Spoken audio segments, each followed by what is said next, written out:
Alright, Emilio. I gotta be honest. One of the first things people ask you when you're trying to learn a new language is, can you tell me what day it is? Or what are you doing on Friday? And for Spanish, the days of the week, they can be a bit of a hurdle sometimes, can't they? Oh, absolutely, Wesley. It's funny because it feels so fundamental, right? Like you learn hola and gracias, and then immediately your brain goes, okay, but when am I doing things? It's a cornerstone, a building block.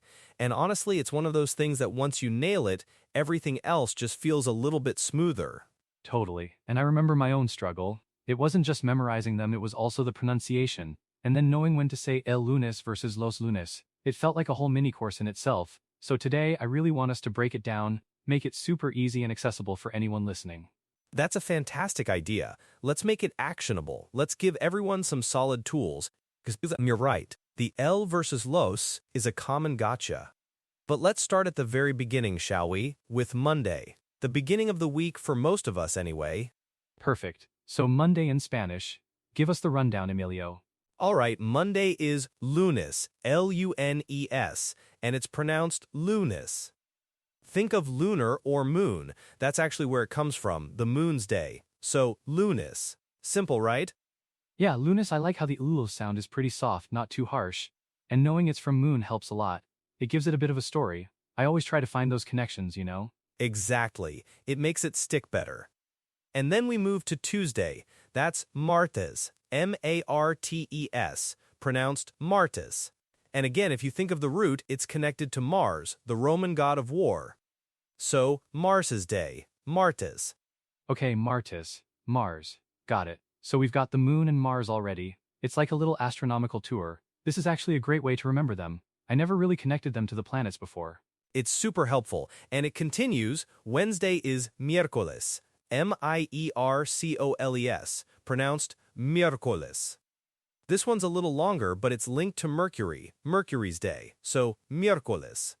Whoa, miércoles. That E combination, that's where I used to trip up a lot. It's like a quick yule sound almost, miércoles. But Mercury, that makes sense. So we're doing Moon, Mars, Mercury. This is actually quite elegant. Right? The Romans were onto something. And then we have Thursday, which is Jueves, J-U-E-V-E-S, pronounced duefes. That J is key here, it's that soft G sound, and Jueves comes from Jupiter, the king of the gods. Jupiter's day. Ah, Juves. The G is always a bit tricky for English speakers, because we want to make it a hard G sound. But it's that guttural G sound, almost like clearing your throat, miércoles. And Jupiter, the biggest planet, I love that connection. So we're really flying through the solar system here. We are indeed, and then the best day of the week for many, Friday. That's viernes, V-I-E-R-N-E-S, pronounced miércoles. And this one is linked to Venus, the goddess of love and beauty, Venus's day, so viernes. Viernes. Oh, that one just sounds pleasant, doesn't it? Viernes. Like you're almost ready for the weekend. And Venus, that's a perfect connection. Moon, Mars, Mercury, Jupiter, Venus. This planetary mnemonic is genius, Emilio. It really helps. Now we're into the weekend. Saturday is sábado, S-A-B-A-D-O, pronounced sábado. This one breaks the planetary trend a little as it comes from the Hebrew Sabbath, so sábado. Sábado. Okay, so it's not Saturn's day? That's interesting, a little curveball. But Sabbath makes total sense too, especially in a lot of Spanish-speaking cultures where the religious influence is quite strong. So sábado. Exactly. And then finally, Sunday. That's domingo, D-O-M-I-N-G-O, pronounced domingo.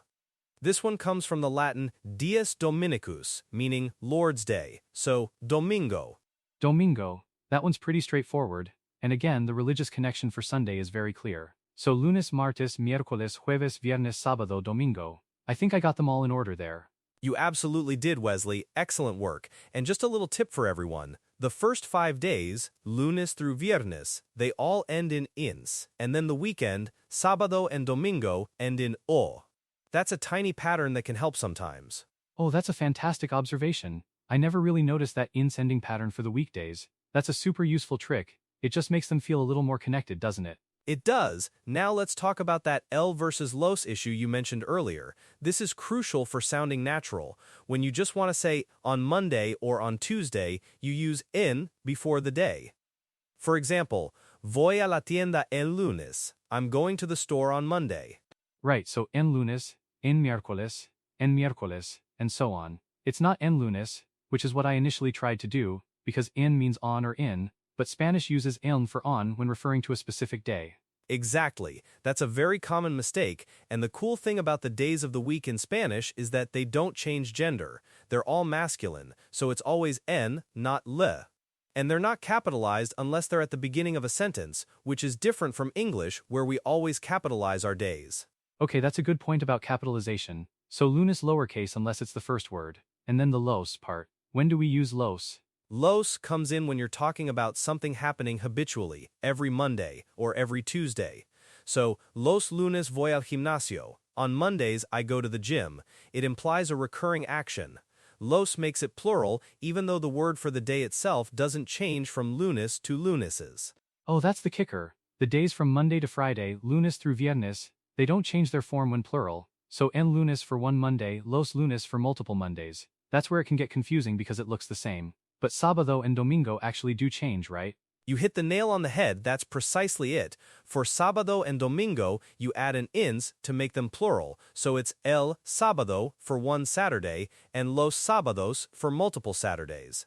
And el domingo for one Sunday, los domingos for multiple Sundays. Okay, so just to recap, lunes, martes, miércoles, jueves, viernes are singular and plural form, and sábado, domingo becomes sábados, domingos in plural, and for on a day, we use eln for singular, and los for habitual or plural. Did I get that right? Perfectly summarized, Wesley. You've got it. That distinction is crucial, and it's one of those nuances that really elevates your Spanish from beginner to more conversational, because you hear it all the time. It really does. I remember trying to say I play soccer on Tuesdays, and stumbling over whether it was en martes or los martes, and it makes a huge difference in clarity. So juego al fútbol los martes. Exactly. Juego al fútbol los martes. Excellent example. Now let's talk about some phrases we might hear using these days. How about asking, what day is it today? That's a good one. Is it qué día es hoy? Spot on. ¿Qué día es hoy?